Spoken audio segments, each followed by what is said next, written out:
Ibu, serta rekan-rekan sekalian. Saya akan memandu acara PKS Orientasi ITAMA tahun anggaran 2022 hari ke-13 dengan topik WBK WBBM. Tapi sebelumnya izinkan saya memperkenalkan diri. Saya Mega Elizabeth Sinurat dari staf keuangan Inspektorat 2. WBK WBBM sudah tidak asing lagi di telinga Inspektorat. Namun, apakah rekan-rekan sudah paham tentang predikat WBK WBBM tersebut? Untuk itu, dengan tidak mengurangi rasa hormat kepada narasumber Mbak Mardika Tias S. Farm APT, saya persilahkan. Baik, terima kasih Mbak Mega. Assalamualaikum warahmatullahi wabarakatuh. Selamat siang. Yang terhormat Pak Yudi, Kabak TU Itama, dan teman-teman yang hadir siang hari ini. Izin saya sharing sedikit tentang pembangunan zona integritas menuju WBK WBB. Ya, ini yang akan sedikit kita bahas ini terkait dasar hukum, aspek penilaian pembangunan ZI, kemudian mekanisme evaluasi, dan peran Inspektorat Utama sebagai tim penilai internal. Oke, lanjut. Ya, untuk dasar hukumnya, pembangunan ZI menuju WBK WBBM itu kita mengacu ke Permenpan yang terbaru, ini Permenpan 90 tahun 2021 tentang pembangunan dan evaluasi zona integritas menuju wilayah bebas korupsi dan wilayah birokrasi bersih dan melayani di instansi pemerintah. Untuk aturan di Badan POM sendiri, sementara ini kita ada SE Kepala Badan POM. Jadi turunan dari Permenpan, sementara ini kita buatkan SE Kepala Badan POM tentang pembangunan zona integritas menuju WBK WBBM di lingkungan Badan POM tahun 2022.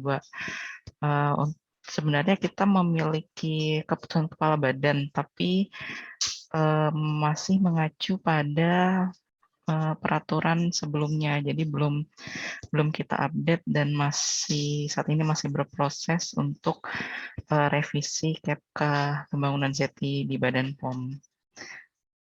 Oke, lanjut. Teman-teman kan juga kemarin hadir ya pada saat acara di Hotel Borobudur yang tanggal 24-25, mungkin hadirnya secara daring. Sebenarnya sudah sempat disinggung juga oleh narasumber aspek penilaian untuk pembangunan zona integritas ini. Oke, lanjut.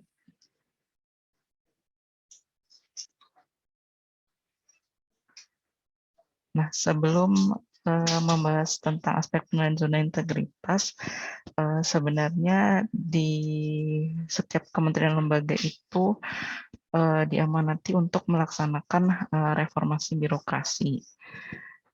Nah, reformasi birokrasi ini sebenarnya apa ya? Pembaruan atau perubahan terhadap sistem penyelenggaraan pemerintahan. Jadi dengan adanya perubahan-perubahan itu diharapkan birokrasi yang dilakukan oleh kementerian lembaga itu berkualitas, kemudian bebas dari KKN dan seperti itulah. Nah, untuk penilaian sendiri reformasi birokrasi itu ada 8 area perubahan yang dilakukan penilaian. Nah, jika dibandingkan dengan zona integritas, ada 6 area perubahan. Jadi bisa dibilang pembangunan ZI ini merupakan miniatur dari reformasi birokrasi. Jadi kalau di reformasi birokrasi itu 8 areanya ada manajemen perubahan, kemudian deregulasi kebijakan, penataan dan penguatan organisasi, tata laksana, sistem manajemen SDM, akuntabilitas, pengawasan, dan kualitas pelayanan publik. Nah, yang tidak ada di pembangunan ZI adalah terkait deregulasi kebijakan dan penataan atau penguatan organisasi. Karena dua area perubahan ini memang sifatnya merupakan kebijakan di pusat yang tidak bisa diimplementasikan di unit kerja. Sedangkan kalau pembangunan ZI itu kan targetnya pelaksanaan reformasi birokrasi di level unit kerja. Oke, lanjut.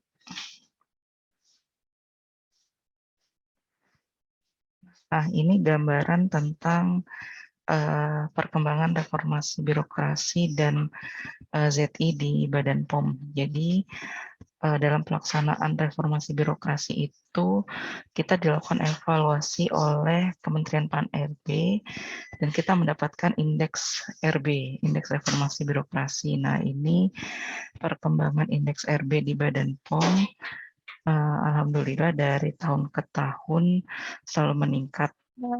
Dan tahun 2021 juga sempat disinggung oleh Ibu Desmarwita kemarin pada saat di Hotel Borobudur acara tanggal 25 itu kita ada kenaikan, cuman nilai pastinya memang belum disampaikan oleh Kemenpan RB.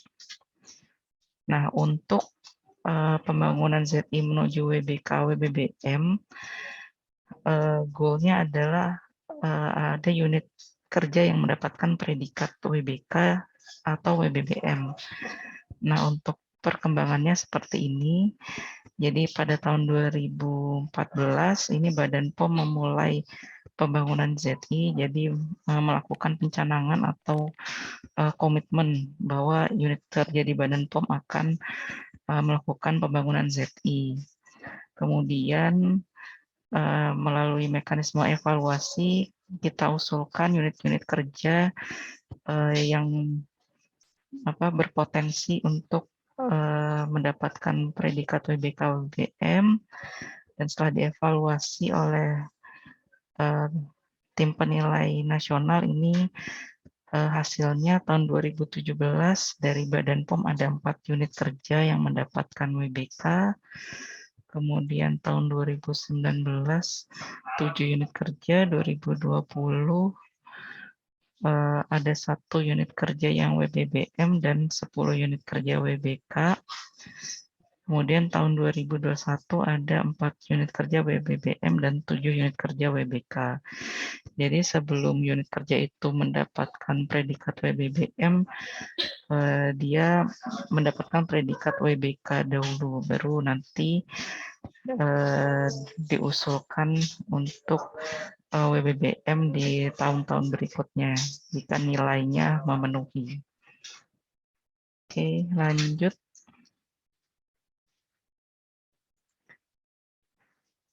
Nah, ini terkait zona integritas yang diambil dari Permenpan. Ini adalah pengertiannya instansi pemerintah yang pimpinan dan jajarannya telah berkomitmen untuk mewujudkan wilayah bebas dari korupsi atau WBK dan wilayah birokrasi bersih melayani atau WBBM melalui reformasi birokrasi, khususnya dalam hal mewujudkan pemerintahan yang bersih dan akuntabel serta pelayanan publik yang prima.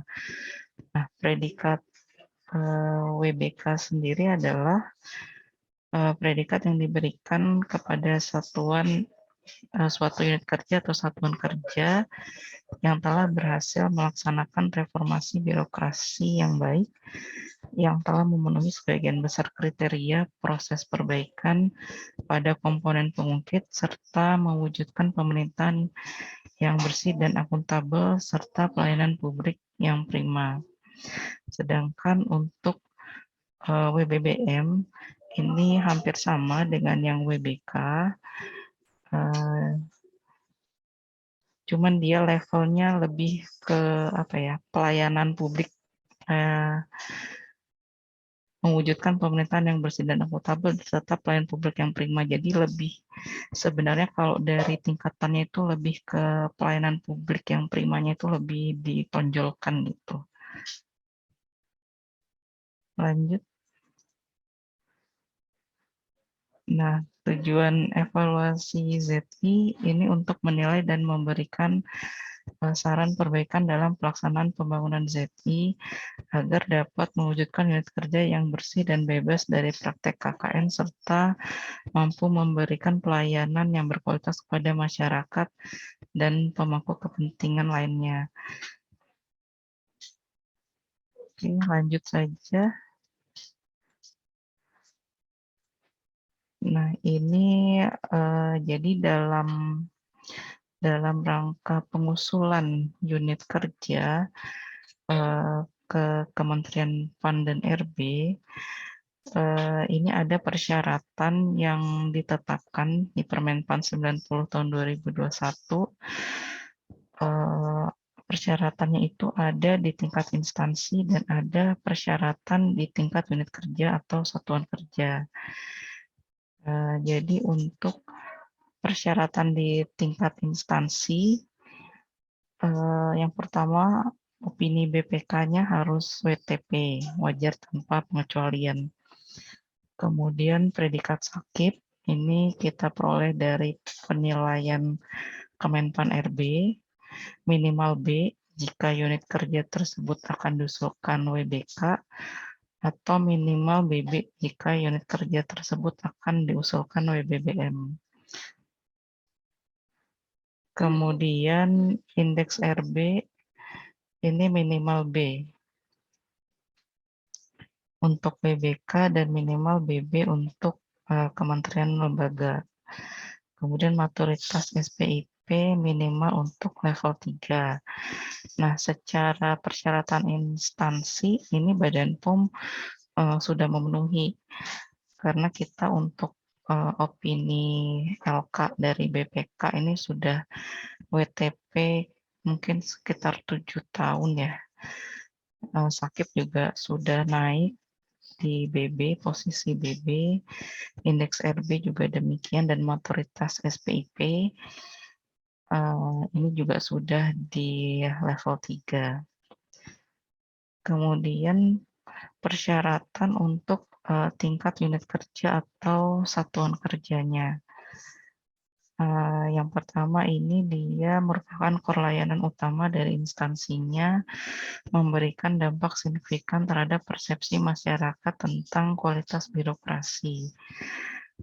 Jadi kalau di Badan POM ini lebih ditekankan kepada unit kerja pelayanan publik. Jadi yang diutamakan untuk diusulkan WBK WBM itu unit kerja pelayanan publik. Jadi baik unit di pusat maupun balai besar dan balai POM.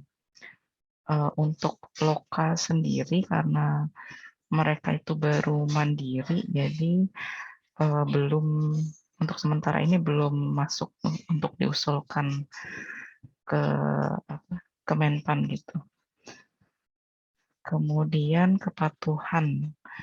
Ini kepatuhan ini terkait penyelesaian TLHP atau tindak lanjut hasil pemeriksaan dari APIP maupun BPK telah 100%.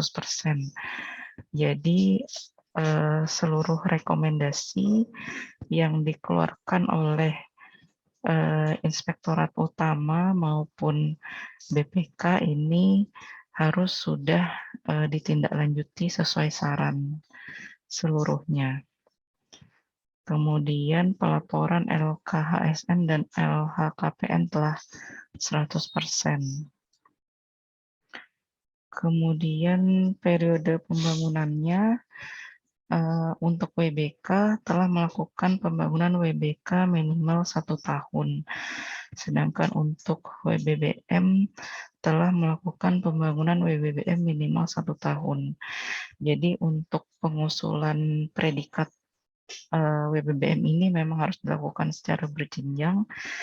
Unit kerja tersebut harus WBK dulu, baru 1 tahun kemudian mereka melakukan pembangunan untuk dinilai kembali, baru bisa diusulkan WBBM jika memang kriteria atau nilainya terpenuhi. Kemudian predikat sakit internal minimal B. Kalau ini nilai sakit yang didapat dari hasil evaluasi inspektorat utama. Jadi kalau unit kerja tersebut nilai sakitnya kategori B, berarti bisa diusulkan untuk WBK.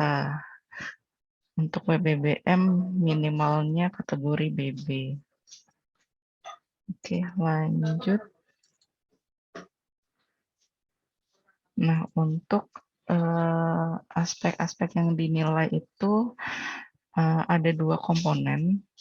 Jadi ada komponen pengungkit dan komponen hasil dengan masing-masing bobotnya 60% dan 40%. Di komponen pengungkit sendiri itu ada 6 area perubahan yang masing-masing ada di aspek pemenuhan dan aspek reform. Jadi untuk aspek pemenuhan ada 6 area perubahan yang dilakukan penilaian, dan untuk aspek reform juga ada 6 area perubahan yang dilakukan penilaian. Nah, sedangkan untuk komponen hasil ini ada 2, pemerintahan yang bersih dan akuntabel. Ini diperoleh dari hasil survei persepsi anti korupsi, kemudian capaian kinerja unit kerja tersebut, dan yang kedua pelayanan publik yang prima diperoleh dari survei persepsi pelayanan publik.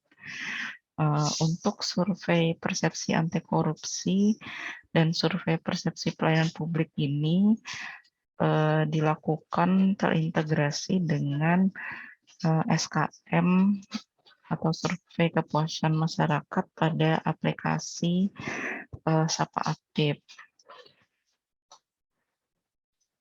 Oke, untuk hasilnya nanti akan ada indeks persepsi pelayanan publik dan indeks persepsi anti korupsi. Nah, itulah yang nanti yang akan menjadi penilaian, salah satu komponen penilaian di komponen hasil. Oke, lanjut. Nah, ini adalah pembobotan ya, pembobotan untuk komponen yang dinilai.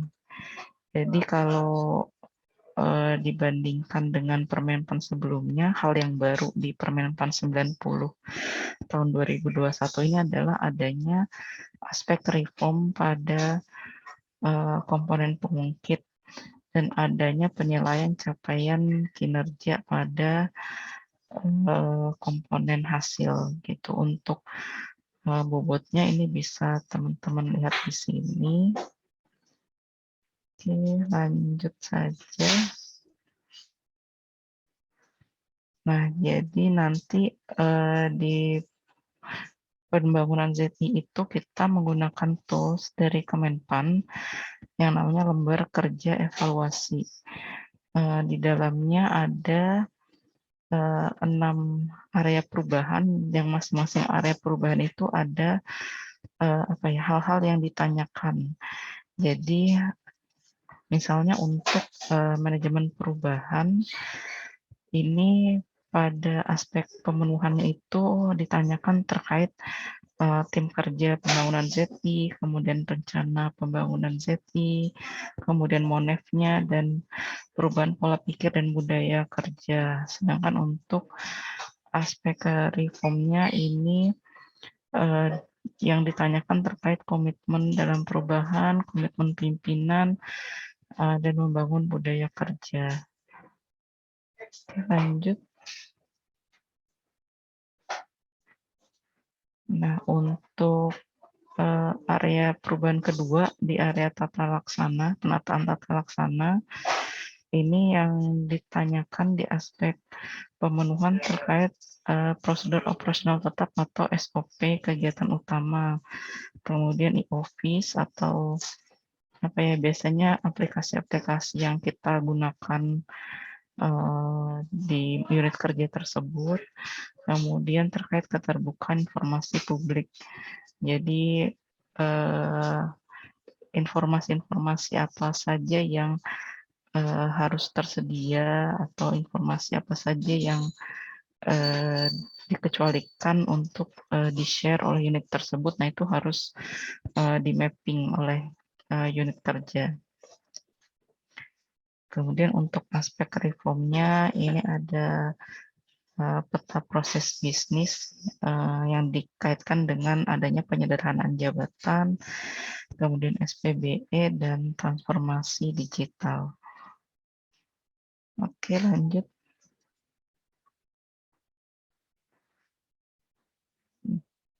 Nah, ini untuk penataan manajemen SDM. Ya, ini untuk aspek pemenuhan ditanyakan perencanaan kebutuhannya, kemudian pola mutasi internal, pengembangan kompetensi, penetapan kinerja individu, serta penegakan aturan disiplin atau kode etik dan sistem informasi kepegawaian. Sedangkan aspek reformnya terkait kinerja individu, asesmen pegawai, dan ada pelanggaran disiplin pegawai.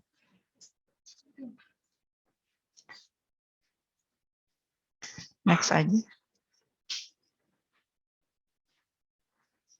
Nah, untuk area akuntabilitas, ini untuk aspek pemenuhannya, keterlibatan pimpinan, dan pengelolaan akuntabilitas kinerja. Kemudian pada aspek reformnya, dinilai terkait capaian kinerja unit, kemudian pemberian reward punishment, dan kerangka logis kinerja. Jadi semacam mapping target kinerja dari level paling atas, dan mungkin kalau di unit kerja berarti level kepala unitnya sampai dengan level staff gitu. Lanjut. Kemudian untuk area pengawasan, ini yang ditanyakan terkait gratifikasi, penerapan SPIP, pengaduan masyarakat, whistleblowing system, dan penanganan benturan kepentingan. Kemudian aspek reformnya ada mekanisme pengendalian, penanganan pengaduan masyarakat, dan penyampaian laporan harta kekayaan. Ini mungkin teman-teman sudah dapat PKS-nya juga ya, terkait gratifikasi, SPIP, pengaduan masyarakat, WBS, dan benturan kepentingan. Oke, lanjut.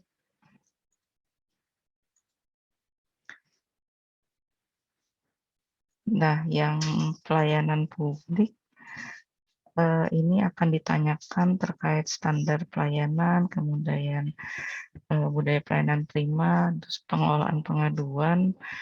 Nah, untuk pengelolaan pengaduan ini beda dengan yang ada tadi di area pengawasan. Jadi kalau pengaduan yang pelayanan publik ini lebih ke pengaduan yang sifatnya terkait layanan yang unit kerja tersebut berikan. Sedangkan kalau pengaduan yang ada di area perubahan pengawasan itu lebih terkait misalnya ada penyalahgunaan wewenang seperti itu, atau diskriminasi pegawai seperti itu.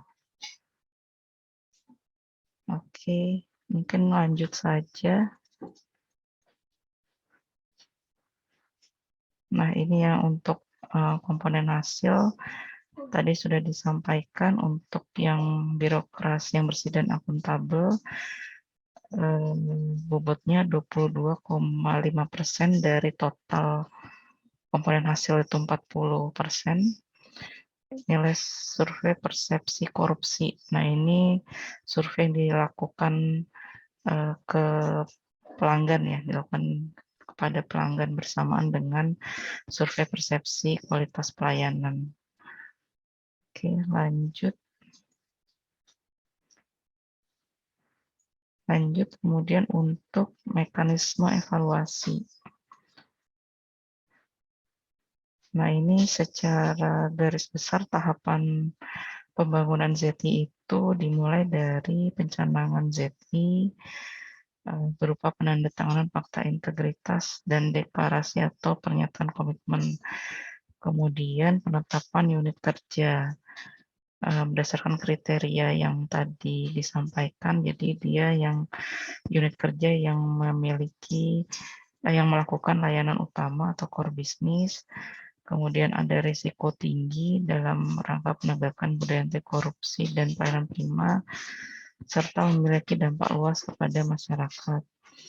Kemudian setelah itu dilakukan pembangunan ZI di level unit kerja dan dilakukan pemantauan pembangunan ZI. Nah, ini pendampingan dan pemantauan ini dilakukan oleh TPI atau tim penilai internal.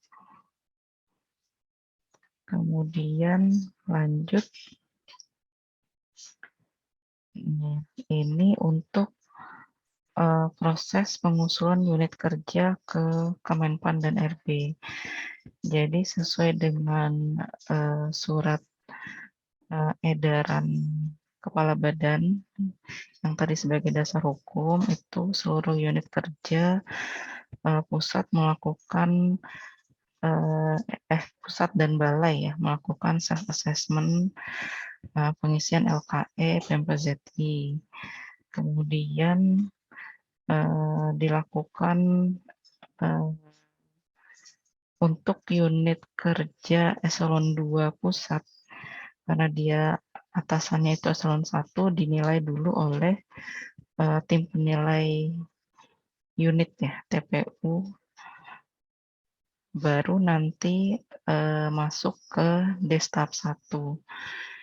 Sedangkan untuk balai dari self assessment oleh balai nanti dia masuk ke Destap 1. Dari Destap 1 ini akan dipilih gitu ya, menghasilkan unit kerja yang mungkin bisa diusulkan gitu, yang memenuhi kriteria baik dari sisi nilai maupun kriteria untuk di level unit kerja untuk masuk ke Destap 2. Nah, dari Destap 2 ini nanti dilakukan rapat panel, baru nanti diusulkan ke Menpan melalui PMPZI online. Oke, lanjut. Nah, ini mekanisme evaluasi ZI. Jadi setelah badan mengusulkan melalui PMPZI online tadi, ini dilakukan evaluasi oleh Kemenpan.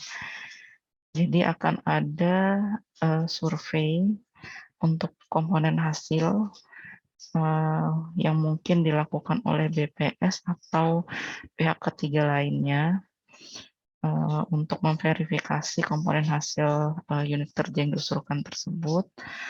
Kemudian untuk komponen pengungkit ini akan dilakukan evaluasi oleh tim Kemenpan.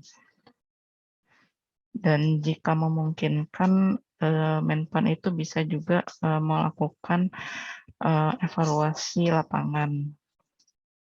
Dan kadang ada juga semacam mystery guest ya di unit layanan publik gitu untuk mendalami kualitas pelayanan si unit kerja gitu. Nah, kemudian dari hasil evaluasi lapangan tadi nanti akan dilakukan panel oleh tim Kemenpan untuk selanjutnya diverifikasi oleh TPN. Jadi TPN ini tim penilai nasional. Dia ini gabungan dari beberapa kementerian yang apa ya, yang terkait pelayanan publik dan integritas gitu ya. Ada KPK, ada Ombudsman gitu. Nanti dari penilaian TPN tersebut akan diusulkan atau ditetapkan unit kerja yang akan mendapat predikat WBK, WBM. Nah, predikat WBK, WBM ini biasanya diberikan bersamaan dengan peringatan Hari Anti Korupsi. Oke, lanjut. Nah, selanjutnya tentang tim penilai internal. Tim penilai internal itu adalah tim yang dibentuk oleh pimpinan instansi pemerintah untuk melakukan evaluasi atau penilaian dan memberikan rekomendasi terhadap unit atau satuan kerja yang membangun zona integritas. Sedangkan kalau TPN yang tadi sudah disampaikan ini pihak eksternal, jadi evaluasinya dilakukan berjenjang untuk di internal kementerian lembaga itu oleh TPI, sedangkan di level nasional oleh TPN. Lanjut, Mbak.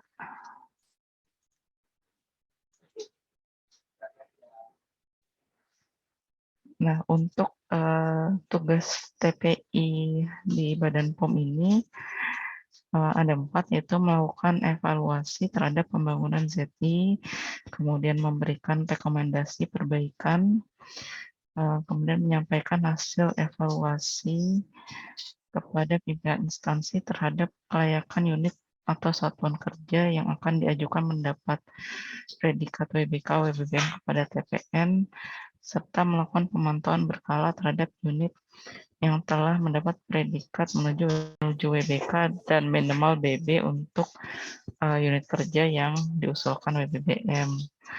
Kemudian pelaporan LHKPN dan LHKSN, kemudian komitmen dan pemahaman pimpinan serta pegawai terkait pembangunan ZI.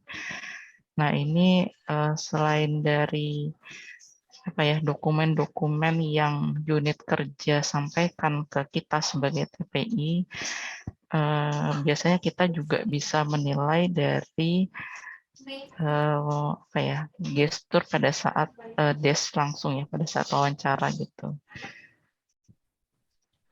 Kemudian kualitas implementasi dari komponen pengungkit serta data dukung implementasinya, kemudian inovasi-inovasi yang dilakukan oleh unit kerja dan satuan kerja, kemudian hasil survei persepsi korupsi dan persepsi anti korupsi, serta capaian kinerja dan tren pencapaian kinerja pada tahun-tahun sebelumnya.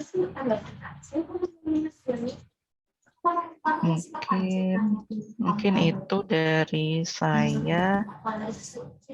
Saya ucapkan terima kasih. Selanjutnya saya kembalikan ke Mbak Megah. Ya, terima kasih atas pemaparannya Mbak Tias. Untuk saat ini kami membuka sesi diskusi untuk Bapak, Ibu, dan rekan-rekan sekalian yang ingin bertanya, dipersilahkan. Ada di chat room untuk Mbak Tias. Saya bacakan dari Mas Adam. Mbak Tias izin tanya untuk predikat WBK dan WBBM, apakah ada masa berlakunya atau harus diperbaharui berapa tahun sekali? Ya, kepada Mbak Tias, dipersilahkan. Ya, terima kasih. Untuk predikat WBK, WBBM ini setahu saya sih tidak ada masa berlakunya, akan tetapi kita lakukan MONEF setiap tahun, dan itu mereka harus memenuhi baik misalnya dari sisi nilai itu harus tetap terjaga. Mereka harus bisa membuktikan mereka bisa menjaga kualitas, integritas, dan pelayanan publik, pelayanan primanya begitu. Jadi seandainya ditemukan maladministrasi pada unit tersebut, itu bisa dicabut untuk predikat BBK BBM-nya. Saya mau bertanya, Bu, berarti bisa saja ya itu turun pangkat dari WBBM jadi WBK seperti itu? Kalau dari WBBM nggak turun ke WBK ya, bisanya langsung hilang mungkin. Jadi kalau ada terbukti ada maladministrasi atau ada kasus korupsi kayak gitu, langsung dicabut. Jadi nggak ada predikatnya lagi. Untuk Mas Adam, apakah pertanyaannya sudah puas dijawab? Ya, terima kasih Mas Adam untuk pertanyaannya. Apakah ada lagi yang ingin bertanya? Kepada Mbak Dila, silakan. Apa sih sebenarnya keuntungan unit kerja tuh dapat WBK atau WBBM gitu? Kenapa mereka sangat berlomba-lomba ingin mendapatkan predikat itu? Iya, yang pertama mungkin karena predikat ini cukup prestis ya. Jadi dengan adanya predikat ini mereka bisa membuktikan bahwa unit kerja mereka itu memang sangat berintegritas dan memberikan pelayanan publik yang berkualitas. Kemudian di sisi lain dengan adanya predikat WBK WBM ini juga bisa mendongkrak indeks RB organisasi indeks RB Badan POM karena salah satu penilaian di area perubahan pengawasan itu kan ada terkait jumlah unit kerja yang memperoleh WBK WBM dari suatu kementerian lembaga. Mungkin itu ya. Terima kasih Mbak Dila.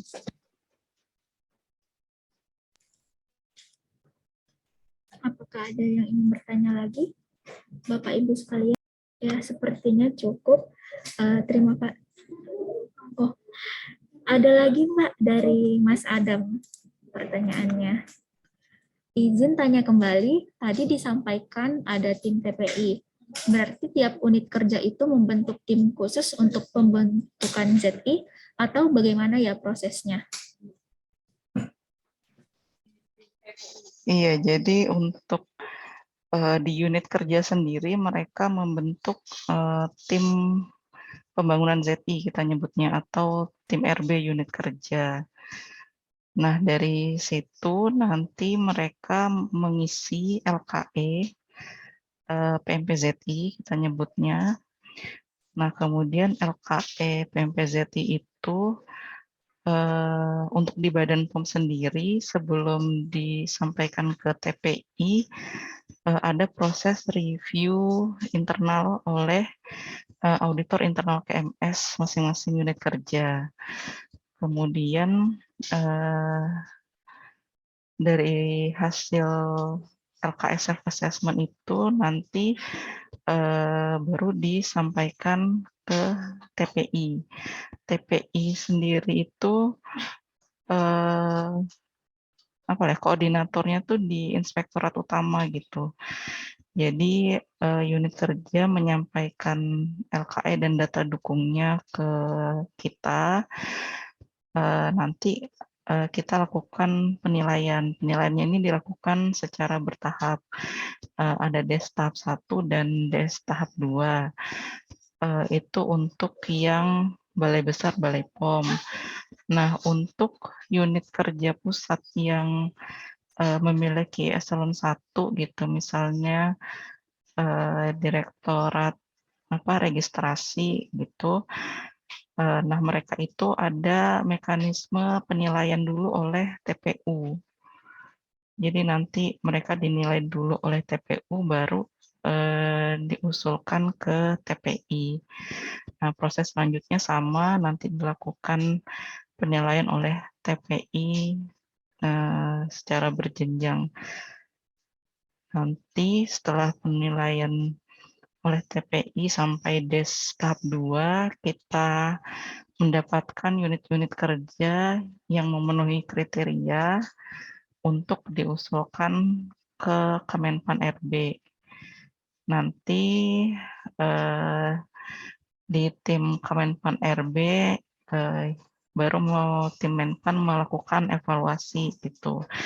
Biasanya mereka evaluasinya di komponen hasil dulu. Jadi dari hasil survei, persepsi anti korupsi dan persepsi pelayanan publik. Jadi kalau hasil surveinya itu sudah tidak memenuhi, maka unit kerja tersebut sudah berhenti, tidak lanjut dievaluasi ke Kemenpan RB gitu. Kalau nilai surveinya masih memenuhi, nanti tim Kemenpan lanjut memeriksa atau mengverifikasi pada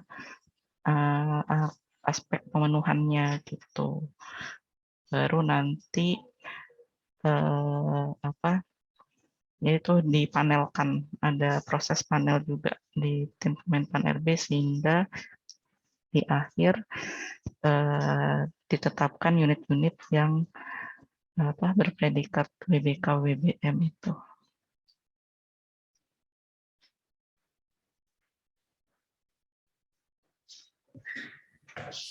Terima kasih atas jawabannya. Untuk Mas Adam, apakah pertanyaannya sudah terjawab? Ya.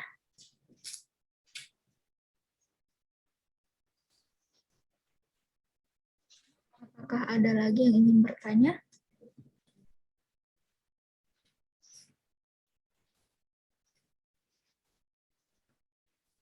Kepada Mas Rizky, dipersilahkan untuk bertanya. Terima kasih atas kesempatan yang diberikan. Izin bertanya, Matias, kalau kan tadi kan ada beberapa aspek ya, ada aspek antara, terus reform sama apa satu lagi tadi, pemenuhan ya. Nah itu beda-beda aspeknya sebenarnya itu tuh spesifiknya tuh perbedaannya di apa sih Pak? Terutama yang aspek pemenuhan sama reform gitu. Jadi sebenarnya itu tuh perbedaannya di mana gitu Pak? Karena kadang masih suka bingung gitu. Jadi sebenarnya tuh maksudnya apa sih gitu untuk aspek pemenuhan itu untuk diisi itu dalam rangka apa, terus aspek reform itu diisi dalam rangka apa kayak gitu. Kemudian juga hasil antara itu tuh untuk menggambarkan apa gitu.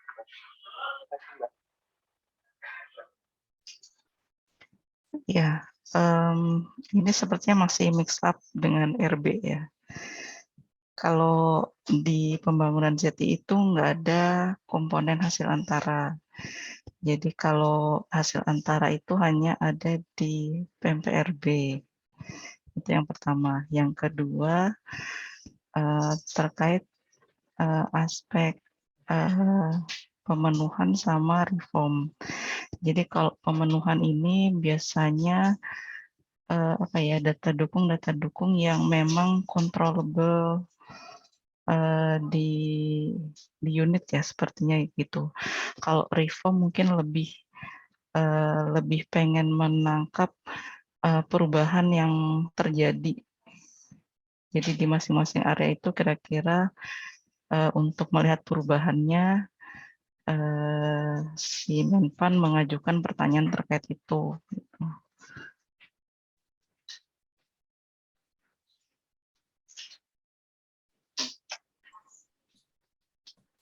Bagaimana Mas Rizky? Apakah jawabannya sudah puas dengan jawaban Mbak Tias? Terima kasih atas jawabannya Mbak. Terima kasih Mas Rizky.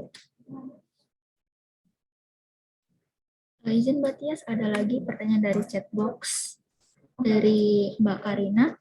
Izin bertanya Mbak Tias, penilaian yang dilakukan oleh TPI dan Menpan, apakah menggunakan tools yang sama? Lalu apakah sering terjadi perbedaan penilaian antara TPI dan Menpan? Dan bagaimana tindak lanjutnya? Untuk tools yang digunakan dalam mengevaluasi pembangunan ZI antara TPI dengan Menpan ini sama, menggunakan Permenpan 90 tahun 2021. Kemudian apakah sering terjadi perbedaan penilaian? Iya. Jadi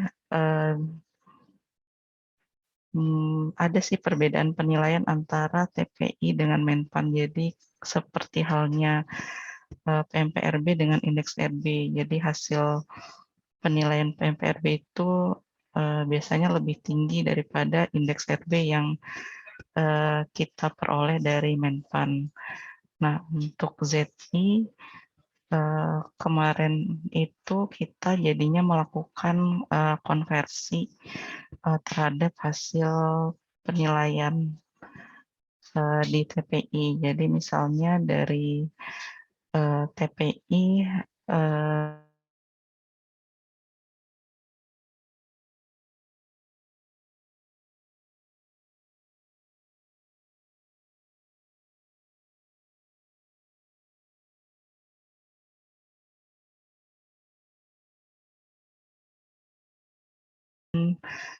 suatu konversi agar gap-nya itu tidak terlalu tinggi dengan hasil penilaian dari Menpan. Gitu ya, mungkin teman-teman yang dulu ikut WBK WBBM bisa menambahkan.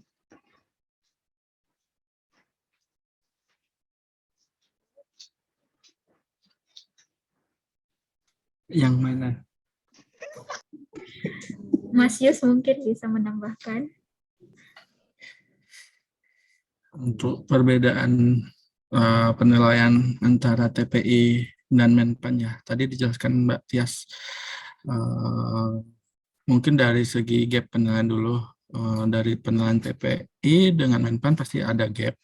Nah, kami berusaha di TPI temuan kemarin TOT harapannya kita senada dan cara penilaian kita, cara pandang kita itu hampir sama dengan evaluator dari Kemenpan. Untuk karena berdasarkan histori penilaian sebelum-sebelumnya, kami untuk meminimalkan gap-nya itu juga kami lakukan konversi terhadap nilai dari nilai indeks RB unit kerja berdasarkan hasil penilaian TPI dibandingkan dengan hasil penilaian oleh Menpan di tahun sebelumnya. Yang kami konversi, yang menjadi dasar konversi itu kita lebih fokus ke komponen pengungkit, yaitu pada penilaian komponen pengungkit karena memang controllable-nya ada di tim pelaksananya. Karena komponen hasil itu kan ditentukan oleh penilaian eksternal, dalam hal ini dari nilai survei ya. Nah, dari hasil dari penilaian komponen pengungkit, Mas Yaya mungkin bisa dibantu nanti contoh contoh SK konversi ya. Saya takut salah. Nah, jadi kalau kita tentukan dulu koefisien konversi dari unit kerja pusat maupun balai besar balai POM itu berbeda nilainya. Nilai rata-rata ZI Kemenpan RB ini di tahun 2020 ya, contoh di tahun 2020. Ya, ini contoh karena berbeda-beda. Jadi kita koefisiennya kita ambil dari nilai rata-rata ZI Kemenpan RB tahun 2019 dibandingkan dengan rata-rata penilaian TPI di tahun 2019. Ini nanti kita dapatkan koefisien konversi yang akan kita kalikan di komponen pengungkit. Baru nanti kita tambahkan dengan komponen hasil. Jadi misalkan di 2020 ini koefisien konversinya itu untuk pusat 0,88 dan balai untuk tingkat balai besar dan balai PAM itu 0,875. Kalikan dengan komponen pengungkit. Ada contoh hitungannya enggak ya? Udah ini aja. Nah, itu salah satu strategi untuk menyamakan nilai antara TPI dengan dengan evaluator Kemenpan. Namun tidak terbatas dari konversi ini ya. Kami lebih mungkin lebih peningkatan kompetensinya TPI sendiri gitu. Ya, salah satunya dengan mengadakan acara kemarin. Monggo Mbak Tias. Terima kasih. Ya, terima kasih Mas Yus. Terima kasih Mas Yus dan Mas Yahya.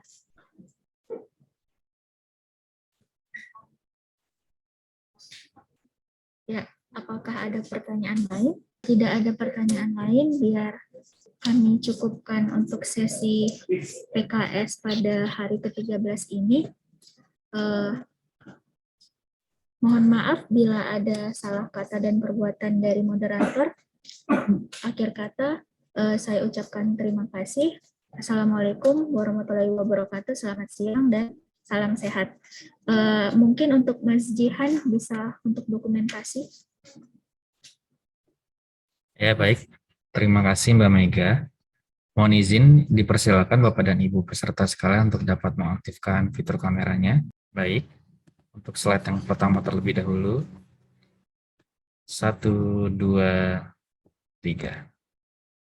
Oke.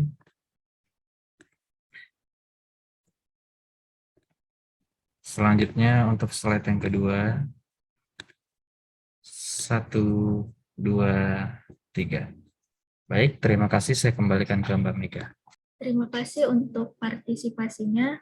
Terima kasih untuk Mbak Tias untuk paparannya. Sungguh diskusinya juga ramai. Terima kasih atas waktunya. Wassalamualaikum warahmatullahi wabarakatuh. Salam sehat untuk kita semua. Terima kasih Mbak Tias. Terima kasih Mbak Mega, Mas Jihan, teman-teman semua.